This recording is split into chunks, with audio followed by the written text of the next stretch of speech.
Dear friends, welcome to this week's virtual Drasha and a Guten Chodesh. We have the incredible privilege this week to be Parshas Vaeyra. And in Parshas Vaeyra, we begin the dramatic story of the plagues, the Makos. In Chazal, the rabbis teach us that the plagues really served a dual purpose.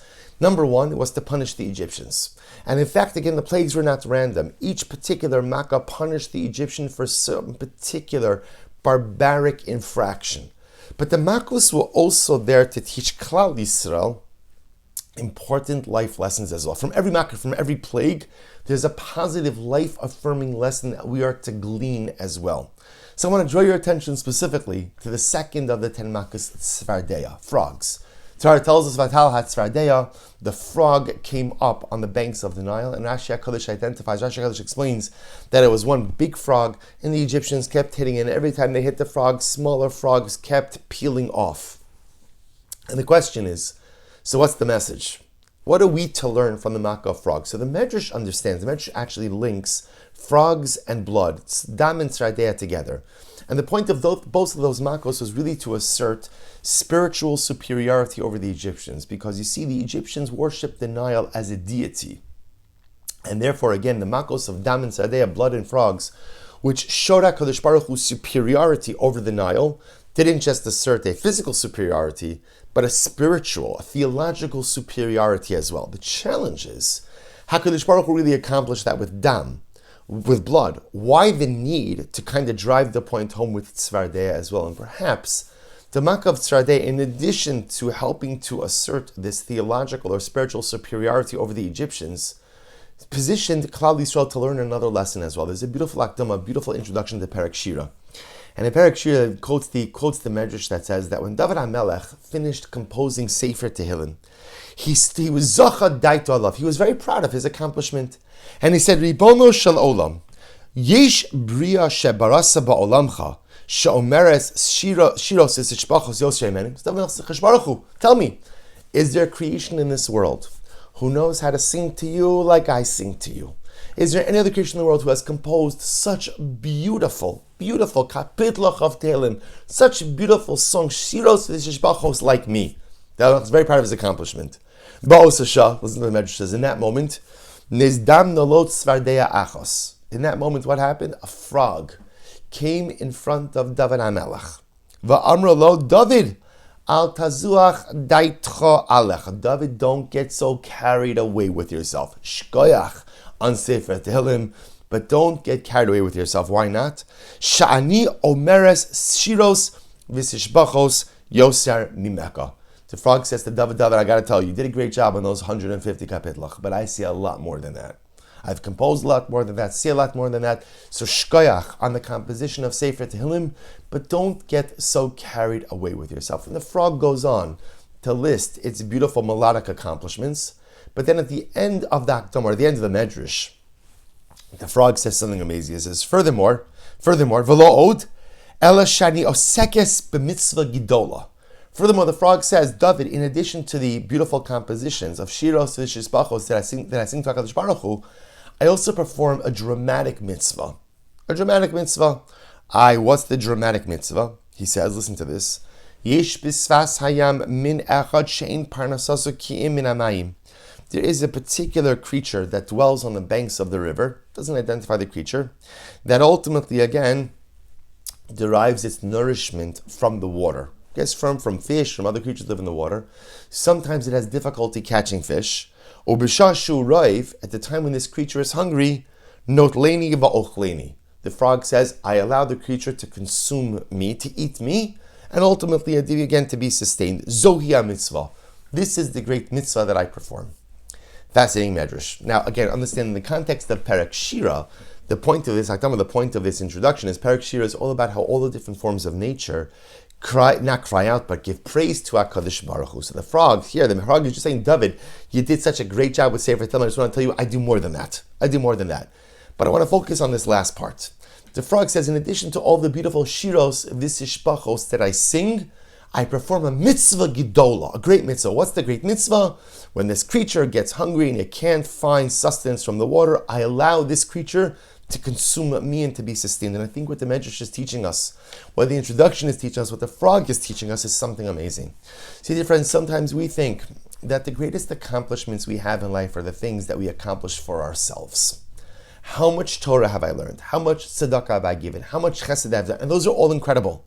But sometimes the greatest accomplishments in life are not the things we do for ourselves, but it's the things that we do for others. Sometimes the ability to enable growth, to enable self-actualization in another is even greater than the things I do for myself by myself. So the frog says to David, you did a great job until my I also sing. I also put forth shiros v'sishbachos to the Ribono Sha'olam. And I want to tell you something, David. It's beautiful, it's great. But that's not even my greatest accomplishment. My greatest accomplishment is that I enable growth in others.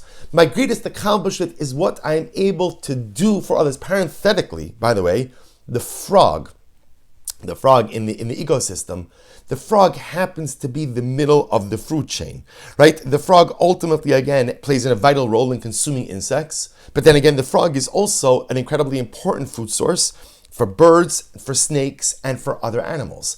The frog is the middle of the ecosystem. Again, consuming, but also being consumed. That's the role of the frog. The frog represents this duality. On one hand, accomplishing. I have to be an accomplished individual. But to just go ahead and accomplish for myself, by myself, is not enough.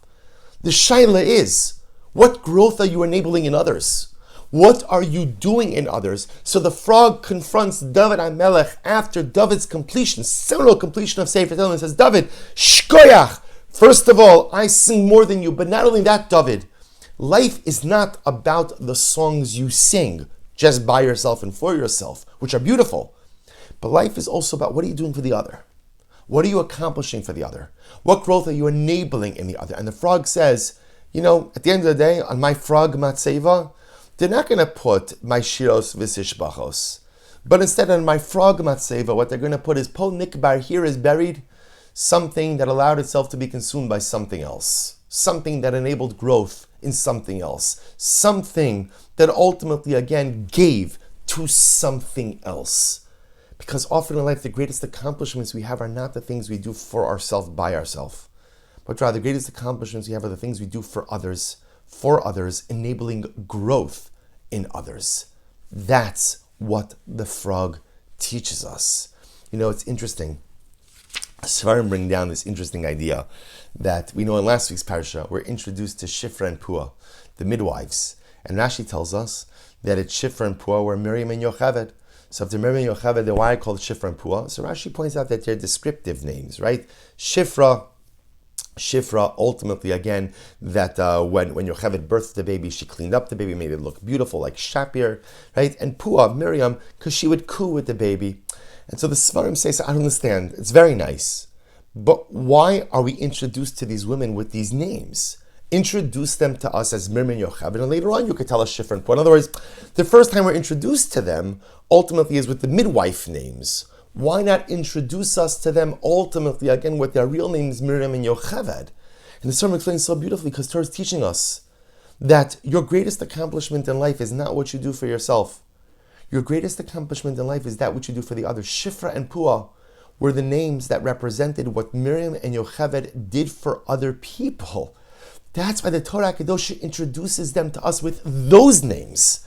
Not with the names Miriam and Yocheved, which represented their personalistic greatness, but introduces us to them with their names which represent the greatness they gleaned, the greatness they acquired by doing for others. Shifra and Pua. And difference, this is the message of the Tzvardeya.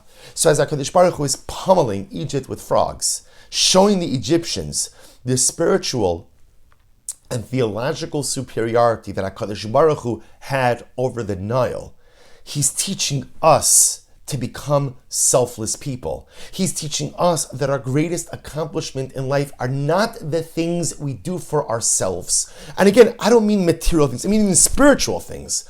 The greatest accomplishment in life is what we do for the other, giving to the other, sacrificing for the other, enabling growth in the other, the Shifra and Pua identities, the Tzvardeya identities. That's the greatest accomplishment in life. And think about the profundity of this message. Kadosh Baruch Hu is giving us this message, we're avadim, we're slaves, right? A slave is often fully focused on survival.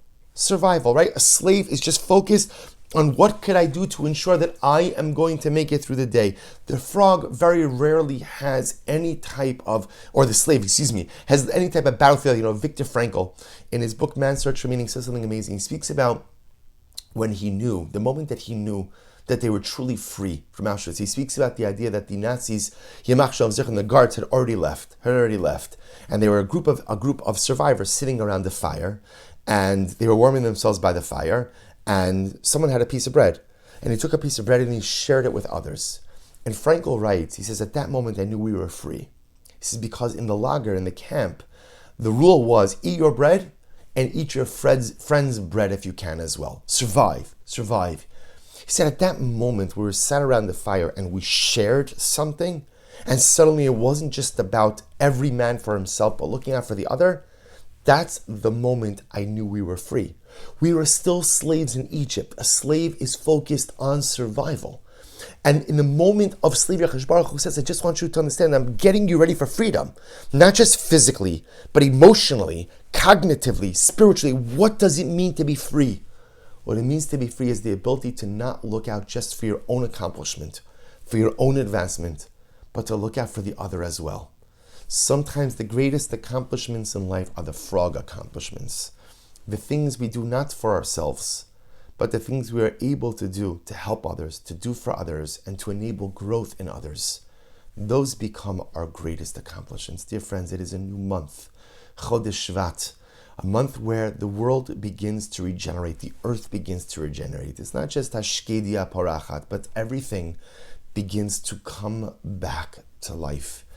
And every Rosh Chodesh offers up us the opportunity to kind of do things differently. Last month was last month. I can make this something different. I can make this something beautiful. I can energize myself in a different way. And yet another month comes in Klal Yisrael. We still find ourselves in the midst of war, in the midst of difficult and overwhelming times, and it is a time to redouble our efforts to do for the other. Yes, we have to focus on our own spiritual advancement, and I have to focus on what I can do to grow as an individual. I have to learn more. I have to give more tzedakah. I have to do more. All of this stuff, absolutely. But with all of that, I also have to inculcate within myself the mindset of a frog, the mindset of the tzvardeya, and never to fall into the trap of thinking that successful living means focusing just on my own growth. While I'm focusing on my growth, I also have to think about what could I do for the other? How could I enable growth in the other? What could I do to even sacrifice of myself to allow the other, my fellow Jew, to become even a little bit greater? This is the message of the tzvardeya. The message of Shifra and Pua. Don't make your life success about the cultivation of your own identity. Your greatness in life really comes from what you're able to do for the other. Shifra and Pua understood this. The frogs understood this. And may we be Zochem Eretz Hashem to come to this awareness as well. Wishing everyone a good Erev Shabbos and a good Chodesh.